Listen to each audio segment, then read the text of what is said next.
ठीक है ना, मैं नहीं तो करा बेटा। सबसे पहले हमारे को कल मैंने बात करी थी कि वेक्टर में दो चीजें होती है, मैग्नीट्यूड एंड डायरेक्शन। वेक्टर कैसे रिप्रेजेंट होता है? With the help of arrow. मान लो सपोज मेरे पास 10 न्यूटन टुवर्ड ईस्ट है, तो 10 न्यूटन इज कॉल्ड मैग्नीट्यूड और east is known as direction. इसे कहते हैं वेक्टर। और ऊपर एरो का निशान लगा देते हैं। वेक्टर का मतलब बेटा ऊपर। पहले मैं एक कॉलम में रिवीजन ले रहा हूं छोटा सा।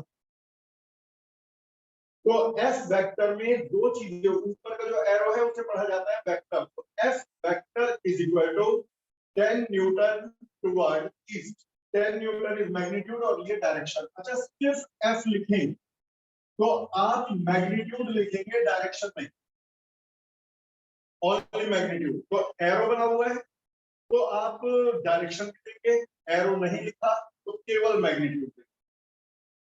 दूसरे नंबर पर कल मैंने बताया था वेक्टर्स को ऐड करने का फॉर्मूला, इस तरह था हम लोगों ने। मान लीजिए बेटा ये है ए वेक्टर, उसके हेड पर बना दिया बी वेक्टर। तो जहां से पहला शुरू हुआ, जहां आखिरी एंड हुआ, उन्हें जोड़ते हुए जो होता है वो कहलाता है रिजल्टेंट या सम। रिजल्टेंट वेक्टर ए वेक्टर और बी वेक्टर का सम है। ए के हेड पर है बी, तो both are in same order. और यदि ये बेटा दोनों सेम ऑर्डर में है और ये अपोजिट ऑर्डर में है, अपोजिट का मतलब उल्टा चलता है, तो ये बाकी दोनों का सम। अब बात आती है कि मैग्नीट्यूड यदि हम डायरेक्शन ना कंसीडर करें तो क्या ये लेंथ और ये लेंथ ऐड होगी, ये लेंथ बनेगी? बिल्कुल नहीं बनेगी। Sum of two sides of the triangle is greater than the third side. तो मैग्नीट्यूड को कंसीडर करें तो इन दोनों के मैग्नीट्यूड का सम इसके बराबर नहीं होगा। तो r equal to a plus b लिखना गलत हो जाएगा। कई बच्चे जल्दीबाजी में लिखते हैं r is equal to a plus b, जबकि होना चाहिए r vector is equal to a vector plus b vector. तो क्वेश्चन ये है r किसके इक्वल है? तो कल मैंने प्रूफ कराया था कि r इज इक्वल टू है, बोल दो, under root a square plus b square plus 2ab cos theta. ये कब प्रूफ करवाया गया है? r is equal to under root a square plus b square plus 2ab cos। Theta क्या है? Theta is angle between a vector and b vector. अब question आता है a वेक्टर और b वेक्टर के बीच का एंगल ये है। ये बाहर वाला क्यों लिया? अब मेरी बात को जो सुनोगे असली चीज वहां से निकल के आएगी। दो वेक्टर के बीच का एंगल कैसे ढूंढे मेरे बेटा? कई बार एग्जाम में आ जाता है कि ये है ए वेक्टर, ये बी वेक्टर और ये सी वेक्टर। गौर से सुनना, it is equilateral triangle. Equilateral का मतलब हर एंगल 60 डिग्री। मैं पूछता हूं what is angle between A vector and B vector. और फिर मैं पूछूंगा angle between A vector and c vector. बोलो क्या बोलोगे आप लोग? अब बताओ, मैं एक को लिखोगे 120 और एक को लिखोगे 60। ये चीज समझानी जरूरी है ना बेटा। ये बुक्स में क्लियर नहीं कर रखी कि हम एंगल कहां से लें। जब वेक्टर एक ही जगह से शुरू होते हैं उन्हें कहा जाता है कोइनिशियल वेक्टर। तो व्हेनेवर वेक्टर्स आर कोइनिशियल तो एंगल इस वाले को एंगल माना जाता है। एक ही जगह से शुरुआत हो रही है तो ये एंगल कहलाएगा angle between A vector and B vector. लेकिन यदि बेटा ए वेक्टर के आगे हेड पर बी वेक्टर बना हो तो फिर इसे नहीं कहा जाता एंगल। फिर आप एक को एक्सटेंड करते हो और एक्सटेंड करने के बाद जो एंगल आता है उसे कहा जाता है angle between A vector and B vector. तो whenever there are two coinitial vectors तो ये एंगल होगा उन दोनों के बीच का। और whenever these are non coinitial, ये कोइनिशियल नहीं है, सेम ऑर्डर में है, तो when vectors are in same order तो एक्सटेंड करके जो एंगल मिलेगा उसे कहा जाएगा angle between A vector and B vector. तो इन्हें रखना पड़ेगा यहाँ पर इस फॉर्मूले में। यदि ऐसी फिगर है तो ये एंगल रखोगे और ऐसी फिगर है तो ये रखोगे। तो आप देख रहे हो मेरी फिगर में ए वेक्टर के हेड पर बी वेक्टर बना हुआ है, तो मैं एक्सटेंड करके जो एंगल मिलेगा उसे थीटा कहूंगा और यहाँ रखूंगा। अब इस वाली फिगर को देखो जो मैं एग्जांपल समझा रहा था। मैंने आपसे कहा था कि ए और बी के बीच का एंगल 120 है और ए और सी का 60। जिसने गौर से सुन लिया हो तो समझ गया कि मैं कहना क्या चाह रहा हूं। मुझे बताइए ए और बी कोइनिशियल है या सेम ऑर्डर में? तो एक्सटेंड करके जो एंगल मिलेगा उसे उनके बीच का एंगल माना जाएगा, तो वो तो 120 मिलेगा। लेकिन अब आप आ जाओ ए और सी पर। ये है ए और ये है सी। ये दोनों कैसे हैं? सेम ऑर्डर या कोइनिशियल? कोइनिशियल है तो अंदर वाला एंगल लेना पड़ेगा। अब इक्विलेटरल ट्रायंगल का अंदर वाला एंगल तो 60 डिग्री है, तो इस बार थीटा होगा 60 डिग्री। ये छोटी छोटी एक बात सुन लो, बड़े बड़े डेरिवेशन से रिजल्ट पे फर्क नहीं पड़ता, छोटे छोटे कंसेप्ट से रिजल्ट पे फर्क पड़ता है।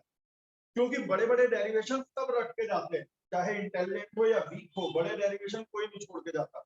लेकिन ये जो माइन्यूट से डीप कंसेप्ट है ये इंटेलिजेंट को पता होते हैं और वीक को नहीं। वो यही गलती करते हैं न्यूमेरिकल में थीटा रखते समय, यही गलती होती है।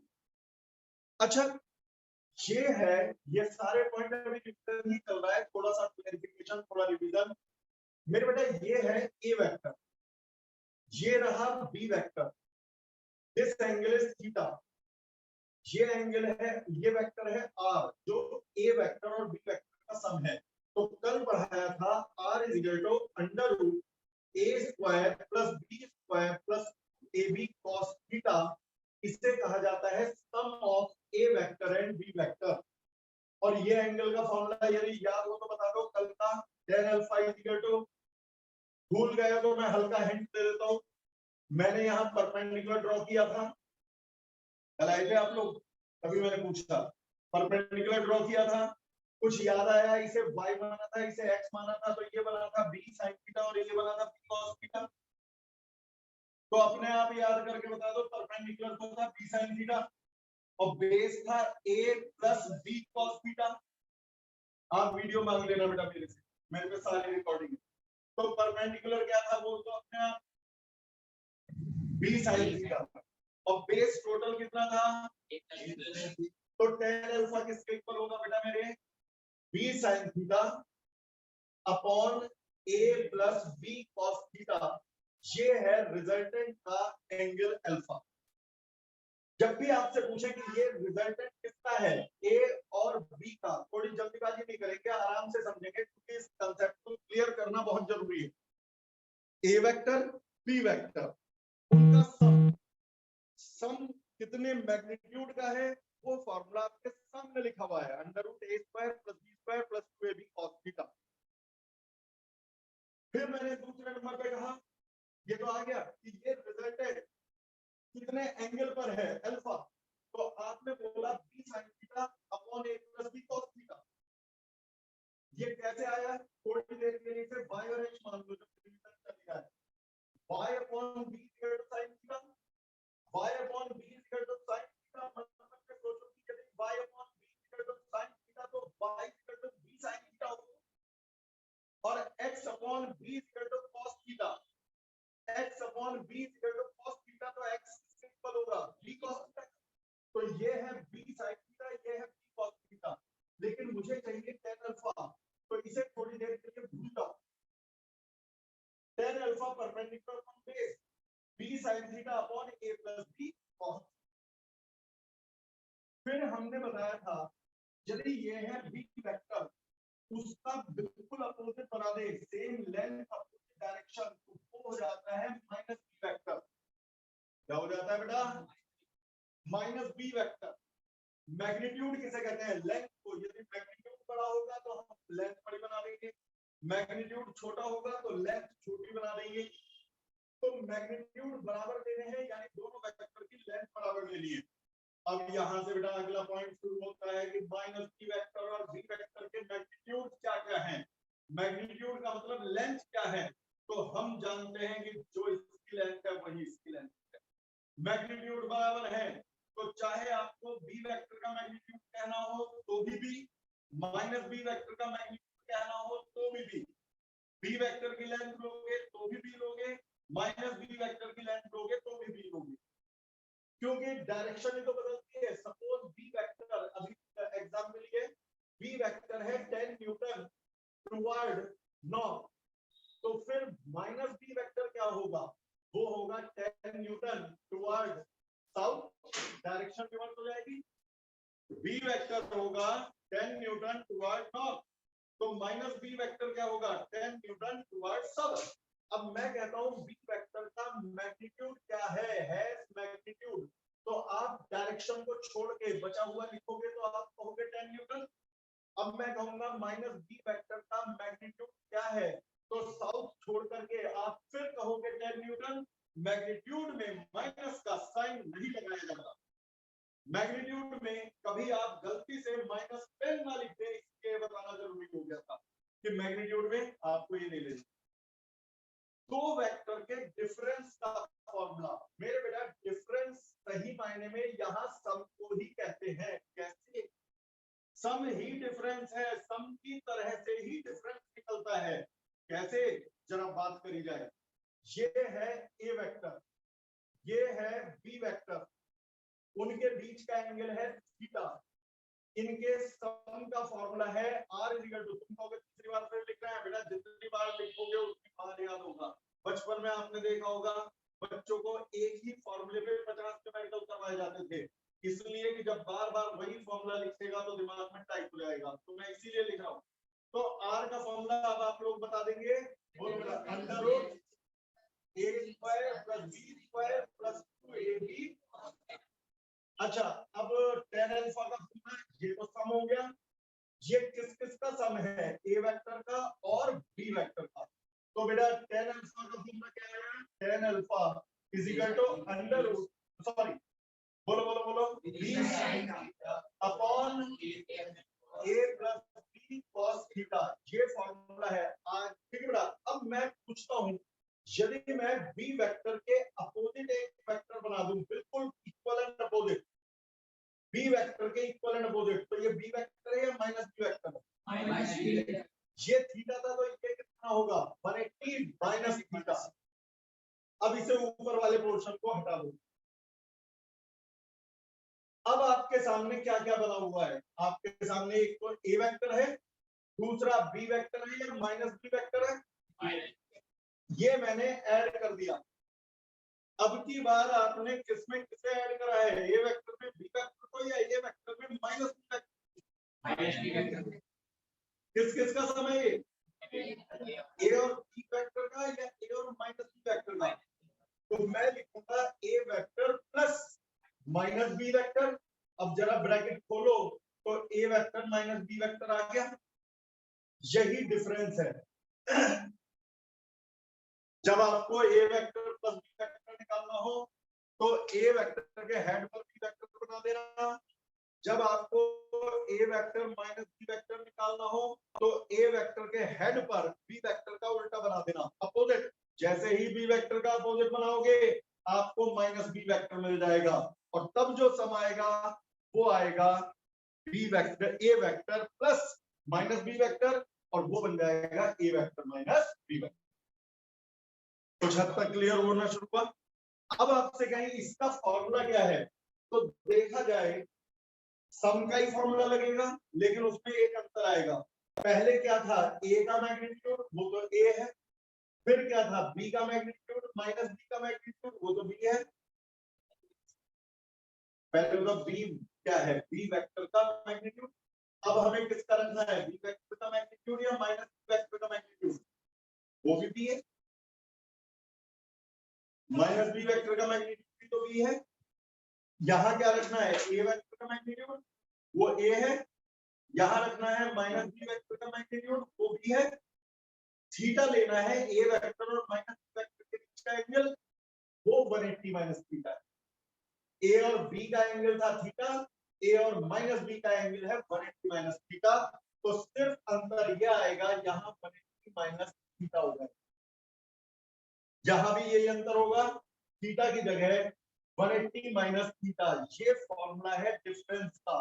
तो 100 बात की एक बात, हम आपसे कहें दो वेक्टर के सम का फॉर्मूला बताओ, तो आप क्या बोलेंगे, under root A square plus B square plus 2ab cos theta.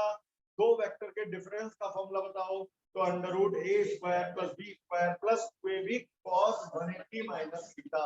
वो बात अलग है, cos 180 minus theta minus cos theta बन जाएगा, लेकिन फिलहाल फॉर्मूला ऐसे ही लर्न करना। tan अल्फा का फॉर्मूला बताओ, तो सम के केस में tan अल्फा का फॉर्मूला है b sin theta upon a plus b cos theta, और डिफरेंस के केस में tan अल्फा का फॉर्मूला बताओ, तो b sin 180 minus theta upon a plus b cos 180 minus theta. तो समझ याद रहेगा, बिल्कुल समझ में आ गया, कंसेप्ट क्लियर हुआ। अब बेटा वेक्टर में सम करने की जरूरत कहां पड़ती है, मैं न्यूमेरिकल कैसे आते हैं इसमें, हमें कैसे पता चलेगा। तो मेरे बेटा मैंने कहा, लिख नहीं रहा, क्वेश्चन बोल रहा हूं, नोट भी मत करना, ऐसे जाने क्वेश्चन आएंगे चैप्टर एंड में। रेन ड्रॉप्स आर फॉलिंग, बारिश का मुफ्त में रेन का ही क्वेश्चन ले लेता हूं। Rain drops are falling vertically downward with velocity 10 metre per second. Wind is blowing with velocity 10 meter per second towards east। हवा यहां चल रही है, wind 10 मीटर पर सेकंड से ईस्ट की तरफ। In which direction should we hold the umbrella? And with what velocity will the rain strike to our head? सारी चीजें मैं अब समझाने के लिए बड़े आसान एग्जांपल ले रहा हूं। सही जवाब दिया तुमने, है क्या बोला, थोड़ी सी करोगे बेटा। पहले बता, रेन ड्रॉप जो जा रही है किधर की तरफ जा रही है, आपने कहा साउथ की तरफ।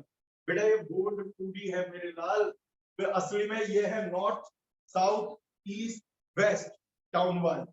डाउनवर्ड जाना साउथ जाना नहीं होता। कभी देखा बारिश उधर हो रही है धक धक धक साउथ की तरफ, बारिश साउथ की तरफ होती है या डाउनवर्ड होती है। अब बोर्ड पे तो यार ये डाउनवर्ड भी वही है साउथ भी वही है, तो मैं क्या करूं इसमें, मैं कुछ नहीं कर सकता। बोर्ड की गड़बड़ है, मेरी गड़बड़ नहीं है। बोर्ड रजिस्टर सब यही करेंगे। तो तुमने बोला फिगर देख के बिल्कुल सही बोला, लेकिन वो गड़बड़ कहाँ हो गई तो समझ गए ना, अपवर्ड और डाउनवर्ड में। तुम्हें पहचान बताओ, मैंने अपने सारे स्टूडेंट को कह रखा है डायरेक्शन 6 होती है, north south east west up down. आप इमेजिनेशन कैसे करोगे, क्या कमरे में असली में नॉर्थ कहीं ढूंढोगे, तो जवाब है नहीं। आप जहां भी बैठे हो ये माना करो कि आपकी आंखों के ठीक सामने नॉर्थ है, चाहे हो यहाँ पर वेस्ट हो साउथ ईस्ट, मुझे कोई मतलब नहीं। आप ये अज्यूम क्या करो कि आपकी आंखों के सामने नॉर्थ है, आपकी बैक में साउथ है, तो आपका राइट हैंड ईस्ट है और लेफ्ट हैंड वेस्ट है। बिल्कुल वैसे ही जैसे रजिस्टर पे बनाते हो, आप रजिस्टर पे ऐसे बनाते हो, यहां क्या लिखते हो, आपकी आंखों के सामने नॉर्थ, इधर क्या लिखते हो, बैक की साइड साउथ, इधर क्या लिखते हो और इधर क्या लिखते हो। तो आप यही माना करो कमरे में आपकी आंखों के सामने जो डायरेक्शन है वो नॉर्थ है।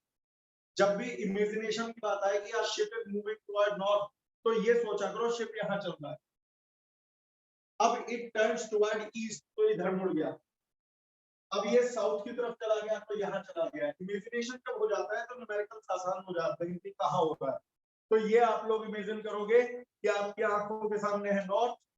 अब देखो आपको और दिक्कत आ रही होगी क्योंकि यहाँ तो कमरे में फिर भी मैं 3D खड़ा हुआ हूँ, आपकी मोबाइल की स्क्रीन भी 2D है, लेकिन कोई बात नहीं, समझ में आ जाएगा। आपकी आंखों के सामने नॉर्थ, पीछे की तरफ साउथ, इधर ईस्ट, इधर वेस्ट, ऊपर अप नीचे डाउन, इस तरह से 6 के 6 डायरेक्शन में जूम कर दूं। तो क्वेश्चन ये है कि बारिश की बूंदें रेन ड्रॉप्स वर्टिकली डाउन गिर रही है विद वेलोसिटी 10 और हवा चल रही है ईस्ट की तरफ, तो हमारे बारिश की बूंदें कितनी वेलोसिटी से टकराएंगी और किस डायरेक्शन में अम्ब्रेला रखना पड़ेगा। अब देखो यहाँ एडिशन का मामला है, पानी की बूंद नीचे गिरी, हवा उसे बहा करके आगे ले गई, बारिश नीचे गिरी, एयर उसे आगे ले गई, तो बारिश टेढ़ी गिरने लगेगी। ये तो यहां बारिश गिरी 10 मीटर पर सेकंड की वेलोसिटी से और हवा उसे बहा करके यहां ले गई 10 मीटर पर सेकंड से, तो बारिश ना यहां दिखेगी ना यहां दिखेगी, ट्रेन इस डायरेक्शन में आपको दिखेगी। कितनी वेलोसिटी से आएगी? तो बेटा ये है वीआर वेलोसिटी ऑफ रेन, ये है वीडब्ल्यू वेलोसिटी ऑफ विंड, ये उनके मैग्नीट्यूड है, जो 10 है ये मैग्नीट्यूड है। अब मेरे को निकालना है ये क्या कहलाएगा, ये कहलाएगा रिजल्टेंट वेलोसिटी। देखा जाए तो आपने समी तो कर दिया, जैसे आप ए वेक्टर के हेड पे बी बनाते थे, आपने वीआर के हेड पर बी बना दिया। किसके हेड पर क्या बना दिया?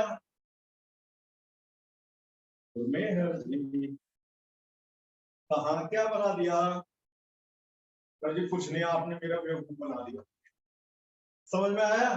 बारिश नीचे गिरी, वीआर, हवा बहा के ले गई, वीडब्ल्यू, आपने वीआर के हेड पे वीडब्ल्यू बना दिया। और फिर ये जो वेक्टर है जो मैंने यहाँ पर ये वेक्टर, ये सेम ऑर्डर में बनाया है या अपोजिट ऑर्डर में? तो ये बाकी दोनों का सम है, यही निकालना है इसे। तो रिजल्टेंट वेलोसिटी को आर वेक्टर कह देता हूं। तो ये बेटा आर वेक्टर और कुछ नहीं, वी आर वेक्टर और वी डब्ल्यू वेक्टर का सम है। मैं ये बता रहा हूँ सम कब करते हैं, और कल मैं पढ़ाऊंगा डिफरेंस कब करते हैं। आज सम पे पूरी कमांड, कल डिफरेंस पे पूरी कमांड। तो पहले समझ में आ गया यहाँ तक। अब मैं पूछता हूँ कि ये रिजल्टेंट वेलोसिटी तो होगी, उसका मैग्नीट्यूड क्या होगा, यानी पानी की बूंदें मेरे खोपड़े से किस स्पीड से टकराएंगी। तो रिजल्टेंट वेलोसिटी का फॉर्मूला, सम वाला फॉर्मूला लगा दो। बोलो बेटा, ए यानी पहले वेक्टर का मैग्नीट्यूड कितनी वेलोसिटी से आ रही है, कितने मैग्नीट्यूड, 10 का स्क्वायर प्लस 2 10 into 10 cos 90। भाई ये VR और VW का सम कर रहे हो तो VR और VW के बीच का एंगल लोगे, और बीच का मतलब ये कोइनिशियल है या एक के हेड पर दूसरा है, तो एक्सटेंड करके लोगे एंगल। पर एक्सटेंड करके कितना आ रहा है, 90 आ रहा है, वो तो बाई चांस, तो 90 आ रहा है, तो ये cos 90 तो 10√2 आ गया। तो हमारी जो बारिश की बूंदें टकराएंगी 10√2 से टकराएंगी। तभी जब हवा चलती है तो बारिश की बूंदें तेज टकराने लगती है। हवा ना चले तो बारिश हल्की हल्की लगेगी, क्योंकि उस समय मेरे सिर पे जो टकराती है वो वीआर वेलोसिटी से टकराती है। लेकिन जब हवा चलने लगती है तो बारिश की बूंदों में दोनों वेलोसिटी जुड़ जाती हैं, और तब हो जाता है वीआर प्लस वीडब्ल्यू।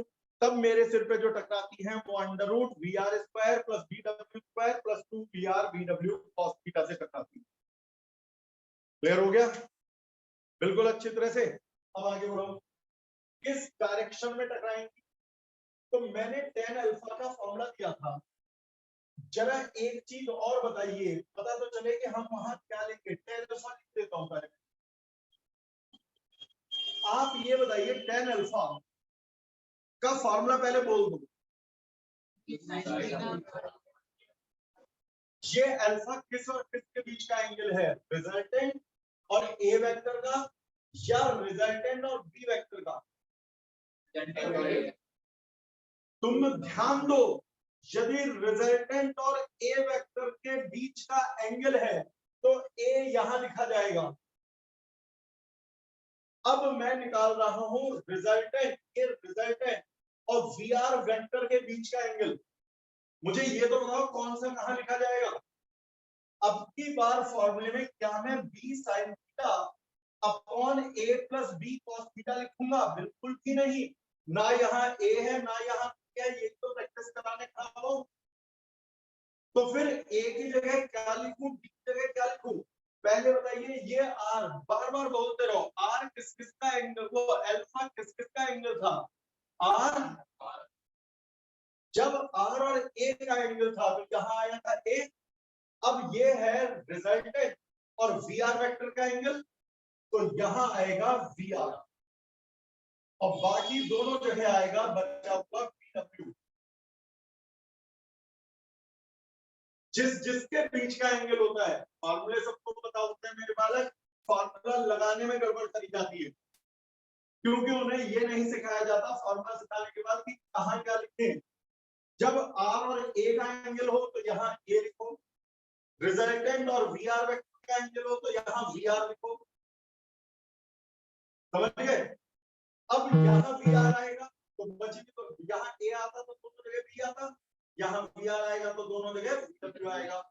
थीटा तो मैं पहले ही बता चुका हूँ, एक्सटेंड करके जो मिलेगा, तो बाई चांस वो तो यहाँ पर थीटा की वैल्यू अभी भी 90 डिग्री है, तो sin 90 तो 1। बाद में इनके शॉर्टकट भी बताए जाएंगे, लेकिन पहले ही शॉर्टकट बता दो ना, तो फिर दिमाग में कंसेप्ट तो क्लियर नहीं होता, फिर वो कंफ्यूजन ही रह जाता है। तो मैं शॉर्टकट भी बताऊंगा, इतना सब इतना लेंथी करने की जरूरत नहीं पड़ेगी। तो यहाँ पर BW, अब आप बोल दो BW रख दोगे 10, BR रख दोगे 10, थीटा रख दोगे 90, 10 अल्फा आ जाएगा।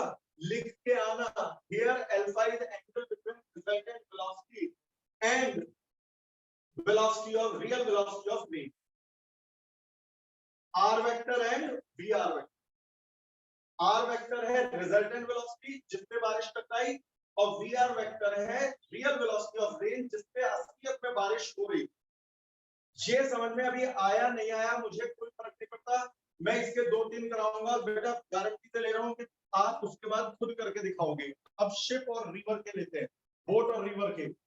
कॉम्पिटिटिव एग्जाम उठा के देखो भरे पड़े हैं, बोट यहाँ जा रही है, रिवर यहाँ जा रही है, रिजल्टेंट बताओ, ये बताओ। 11th में भी आते हैं, लेकिन कंपटीशन वालों को बड़े प्रिय हैं ये क्वेश्चन। कुछ ऐसे टॉपिक होते हैं जो कंपटीशन वालों की फर्स्ट चॉइस होती है, ये उनमें से एक है।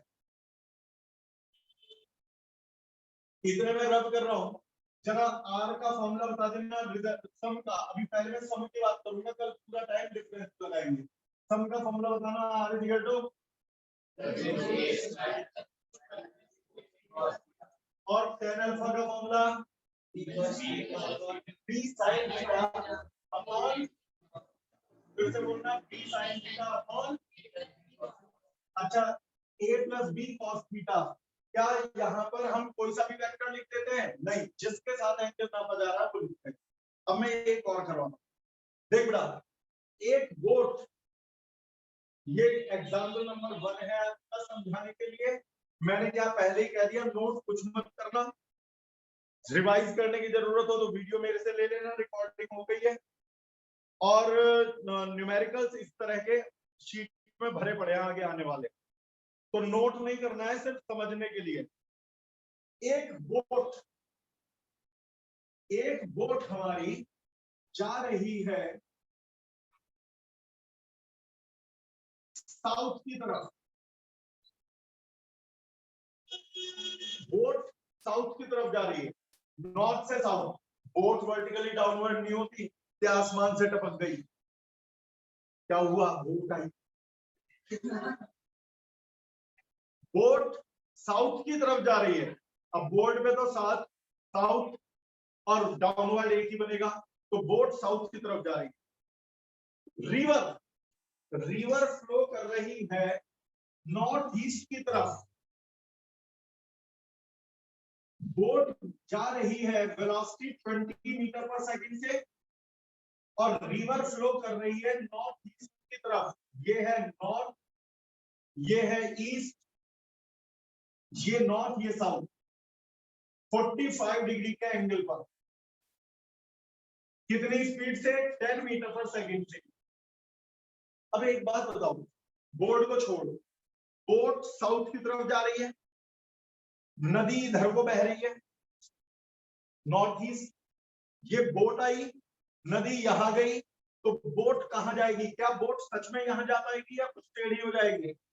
कितना, मुझे वही बताना है, कहां जाएगी और कितनी वेलोसिटी से जाएगी, कहां जाएगी और कितनी वेलोसिटी से जाएगी। नो शॉर्टकट, फॉर्मूला मेथड लगेगा। दिमाग में मैं हमेशा क्या बोलता हूं, जब तक क्वेश्चन क्लियर ना हो तो आंसर का कोई फायदा नहीं। क्या चीज कहां जा रही है, क्या निकाल रहे हैं, कैसे निकाल रहे हैं, समझ में आ रहा है। और आज जो एब्सेंट है यहाँ भी और यहाँ भी, वो जिंदगी के मजे लेगा। भाई वीडियो में फिर भी दोबारा तो नहीं सकते, यहाँ तो दिक्कत आ गई, यहाँ तो आगे क्या दोगे सर, दोबारा बताओ। ये बात मैंने एक दिन 12th के बैच में कहती, सर उसमें हम रिवर्स कर लेते हैं, लेकिन रिवर्स करके डायलॉग तो वही निकलेंगे, नए डायलॉग से समझा के दिखा दे वो वीडियो वाला, मैं अग्रवाल तो मान जाऊं। यहाँ तो मैं नए नए डायलॉग से समझा दूंगा, इस डायलॉग से नहीं आया तो इस डायलॉग से क्यों बचेगा बेटा, समझ में आ रहा है। अब बेटा सारे के सारे जरा रेडी हो जाओ बताने के लिए। अच्छा, जो जो एब्सेंट है खड़े होना है, कोई एब्सेंट नहीं। थोड़ा रिलैक्स करना जरूरी था, बहुत देर हो गई इसी टॉपिक पे चलते हुए। अब पहले बताओ बोट कहाँ जा रही है, देख करके बताओ, फिर क्वेश्चन शुरू करते हैं। ऐसे, और रिवर कहाँ बह रही है? बोट की वेलोसिटी बहुत ज्यादा है 20, रिवर की वेलोसिटी 10, तो ये कहीं टेढ़ा जाएगा। टेढ़ा कितना वो भी बताएंगे। अच्छा, मैग्नीट्यूड के हिसाब से इसे थोड़ा छोटा बनाना चाहिए, क्योंकि यदि 20 ये है तो 10 उसका आधा बनाना चाहिए रेशियो के हिसाब से। अब चलिए शुरू करते हैं। हमें चाहिए फाइंड, ये बोट है, वेलोसिटी ऑफ बोट, और ये है velocity of river. Find resultant velocity of boat. चल भाई शुरू हो जाए। मेरे बेटा बोट यहां गई 20 की स्पीड से, रिवर उसे बहा करके यहां ले गई 10 की स्पीड से 45 डिग्री के एंगल पर, तो अल्टीमेटली वो यहां पहुंच गई कहीं पर। यही है रिजल्टेंट वेलोसिटी।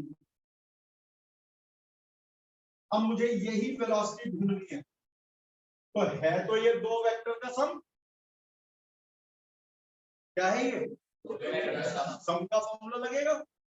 तो दो वेक्टर के सम का formula under root A square, मतलब velocity of boat square plus velocity of river square plus 2 VB VR cos theta. Formula लिख दिया अभी मैंने। अब वैल्यूज रखेंगे, सही वैल्यू रख दी तो हाफ डन हो गया। अंडर रूट, अब आप बताना शुरू करो वीबी का मैग्नीट्यूड, आगे बोलो, फिर बोलो कॉस। अब नहीं, पहले बताओ आप किस किस का सम कर रहे हो, वीबी और वीआर वेक्टर का। ये दोनों सेम ऑर्डर में है या कोई इनिशियल है? सेम ऑर्डर में है, तो एक्सटेंड करके जो पूरा एंगल होता है वो लेते हैं। ये बात भूलना मत बेटा। कौन सा एंगल लोगे? एक्सटेंड करके जो पूरा एंगल बनेगा। तो ये पूरा एंगल क्या 45 है या 135 है? तो हम देंगे 135। कैलकुलेशन आप कर लेना, आंसर तो आ जाएगा। cos 135 यदि ना पता हो तो cos 90 plus 45 cos a plus b का फॉर्मूला लगा दे। कर लोगे? इतना तो मैथ में होगा, या बताऊं? बताऊं बेटा, cos a प्लस b का फॉर्मूला क्या होता है? cos a cos b minus sin a sin b। फिर से बोल बेटा, एक बार सुना दो। cos a cos b minus sin a sin b। ये किसका फॉर्मूला बताया बेटा? cos a प्लस b का। तो cos 90 प्लस 45 का फॉर्मूला क्या होगा? cos 90 cos 45 minus sin 90 sin 45। अब cos 90 तो 0 है, तो cos 90 cos 45 तो क्या sin 91 है, तो रह गया सिर्फ माइनस sin 45, और sin 45 1/√2, तो -1/2। फिर बताओ किसी और को पूछ रहा हूं। अब आते हैं दूसरे नंबर पर, अल्फा tan अल्फा, और लिख के भी आना किस किसका एंगल निकाल रहे हो। जैसे मैं कहूं पेन की डायरेक्शन बताओ, आपने कहा 30 डिग्री। अरे भाई साहब 30 डिग्री कहां से मेजर किया? हॉरिजॉन्टल से किया, वर्टिकल से किया, कहां से किया ये तो बताओगे। तो आप अल्फा कहां से ले रहे हो, किसके बीच का ले रहे हो, ये तो मेंशन करोगे। मैंने अल्फा किसके एंगल को माना है? रिजल्टेंट और बोथ के वेलोसिटी।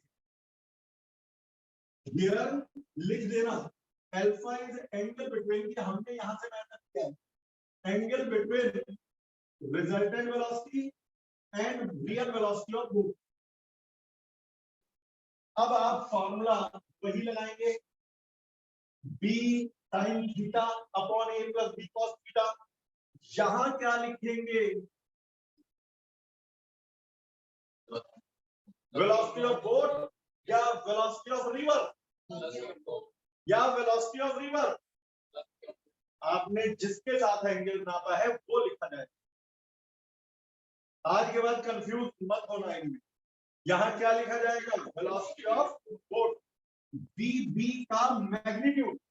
जो होशियार बच्चे एरो लगा देते हैं, बस उस कॉपी को देख के मन करता है आज जहर खा के मर जाऊं, इतना बताने के बाद भी कर देते हैं। यहाँ मैग्नीट्यूड रखना है, ठीक। अब फिर बाकी दोनों जगह वेलोसिटी ऑफ वी बनाएगा, कॉस थीटा और यहाँ साइन थीटा और यहाँ पर कॉस थीटा। थीटा क्या लोगे, वही 135। क्या मैं 135 के साइन और कॉस निकालना बताऊं या कर लेंगे? बोलो बीबी क्या रखने वाले हैं यहाँ पे, हियर बीबी इज 20, डायरेक्शन तो लेनी नहीं, एरो के बगैर मैग्नीट्यूड है। और वी आर क्या लिखने वाले हैं, वेलोसिटी ऑफ रिवर 10 मीटर पर सेकंड, तो बस वी आर है 10। आया समझ में? तो आपने किस किस का एंगल निकाला, अल्फा, रिजल्टेंट वेलोसिटी। अच्छा, या तो वेलोसिटी ऑफ बोट कह दो कि बोट के साथ क्या एंगल है, या कह दो साउथ के साथ क्या एंगल है, क्योंकि बोट साउथ की तरफ जा रही थी। कुछ बुक्स में कह देते हैं साउथ के साथ एंगल बताओ, अरे साउथ की तरफ बोट जा रही थी तो बोट के साथ एंगल या साउथ के साथ एंगल यही तो है, साउथ से ईस्ट की तरफ। कुछ हद तक आया, एक और करवा दो तो पक्का हो जाएगा। मैं एक आप करवा हेल्प करना सारे, तभी फायदा है आप लोगों को जब खुद अप्लाई करना आ जाए। लास्ट एग्जाम्पल है, इसके बाद फिर मैं रोक दूंगा यहीं पर ही। और मैं हमेशा सबसे कहता हूँ, बारिश में दो आंधियों तूफानों मेरे को फोन करके ये मत पूछना छुट्टी है क्या, ये पूछना सर आईडी पासवर्ड क्या है, वो बदलते रहते हैं। आईडी पासवर्ड पूछ लो, वो भी व्हाट्सएप पे लिख के डाल देना, मैं सेंड कर दूंगा। क्लास की छुट्टी होने की नहीं, बिना बताए। भाई किसी दिन मजबूरी में मुझे कहीं जाना ही पड़ गया तो पहले से इन्फॉर्म होगा, ऐसा नहीं होगा कि आया नहीं। और यदि मैं कभी बिना बताए एक्सीडेंट हो जाऊं तो सड़क पे ढूंढने निकल देना, कहीं पे मरा पड़ा होगा एक्सीडेंट, तभी नहीं आऊंगा, नहीं तो हमेशा आऊंगा। ये मेरा अब से नहीं, बहुत पहले से नियम चला आ रहा है, 1989 से अब तक मैं बिना बताए कभी एब्सेंट नहीं हुआ। हाँ, एक बार एक्सीडेंट सच में हो गया था, तो फिर लोग मुझे डाल डूल के हॉस्पिटल में भर्ती कराए थे। उस दिन जरूर हुई थी, लेकिन फिर मेरी बात सही हो गई, घूम निकल देना इसका हो तो, और या फिर घर लौट जाना कि अब तुम मरी क्या देखते हैं। एक और एग्जाम्पल और इसके बाद काम खत्म। जरा बताओ, बारिश हो रही है और ये लास्ट एग्जाम्पल है, रेन यहां की तरफ हो रही है, वर्टिकल से 30 डिग्री के एंगल पर, वर्टिकल से साउथ की तरफ। कहां से कहां की तरफ, फ्रॉम वर्टिकल, ये है सॉरी साउथ नहीं वेस्ट, वर्टिकल टू वेस्ट। भाई ये ईस्ट होता है, वो वेस्ट है, तो वर्टिकल से इधर होती तो वर्टिकल टू ईस्ट, ये है वर्टिकल टू वेस्ट। और विंड कितने 30 डिग्री पर, और विंड चल रही है, हवा चल रही है, ये है वेलोसिटी ऑफ रेन। फिर वही 20 ले लेता हूं, न्यूमेरिकल वैल्यू इतनी इंपॉर्टेंट नहीं है। और विंड यानी हवा चल रही है 10 मीटर पर सेकंड से। असली चीज थीटा में गड़बड़ होती है, बाकी तो सब कर लेते हैं। इतना तो आपको पता है कि भाई बारिश यहाँ होगी, हवा की बूंदें उसे बहा के यहाँ ले जाएगी, तो यहाँ कहीं आएगी, कहाँ आएगी मुझे वो नहीं पता, वो ढूंढना है। ये है यदि वेलोसिटी ऑफ रेन, ये है वेलोसिटी ऑफ विंड, तो ये रिजल्टेंट वेलोसिटी कहाँ है, कितनी है, वही ढूंढना है। अब तो शुरू हो जाओ, रिजल्टेंट का फॉर्मूला जिसने अब तक नहीं समझा, आज भी एक मौका होगा। बोलो बेटा, अंडर रूट वैल्यू बोलते रहो, बी आर यानी plus 2 into 20 into 10 into cos. अब रुक जाओ, असली चीज यहां गड़बड़ होती है। मुझे बताइए, ये वर्टिकल से 30 डिग्री पर था, तो ये एंगल 60 डिग्री हो गया।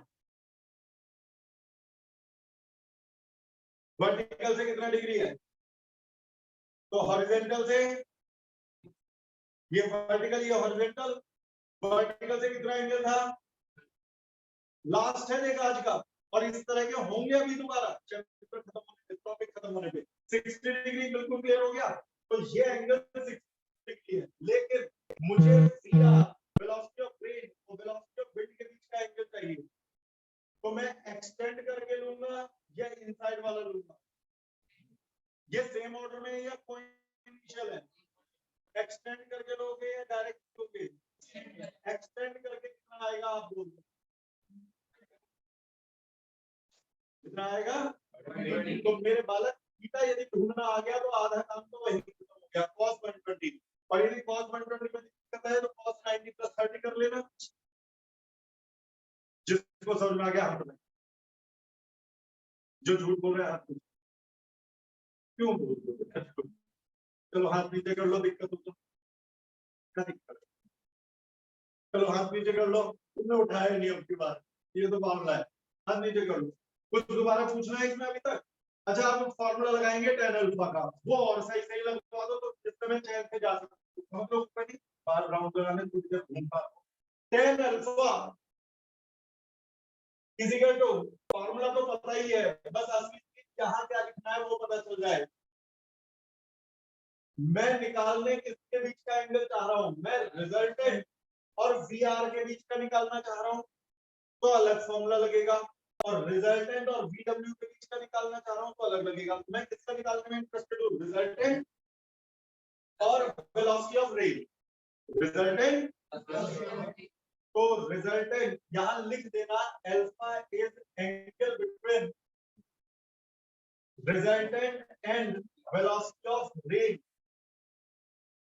रिजल्टेंट एंड, तो भैया यहां क्या लिख दूं?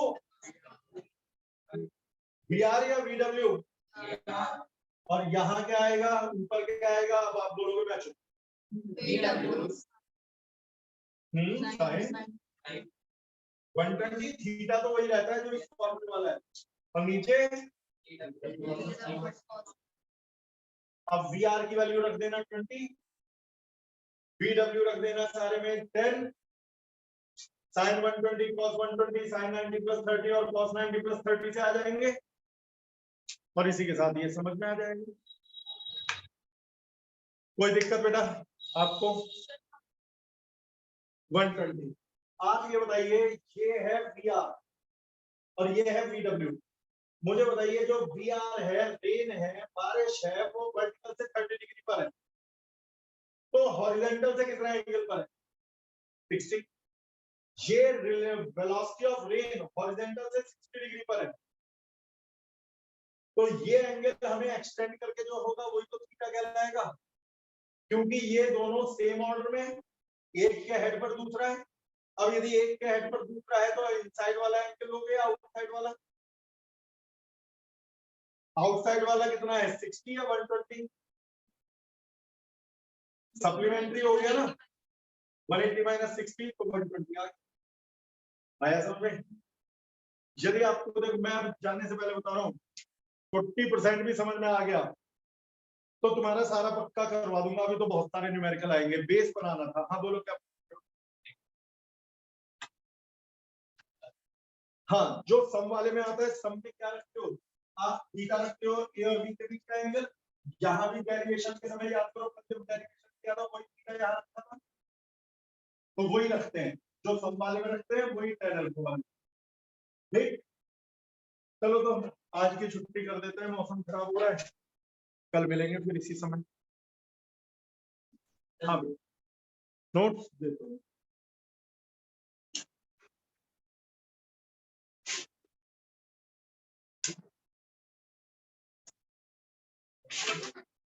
प्रिंट निकलवाने पड़ेंगे, प्रिंट आप लिख देना, मैं कल निकलवा दूंगा। ठीक है, चलो भाई आज के लिए इतना ही।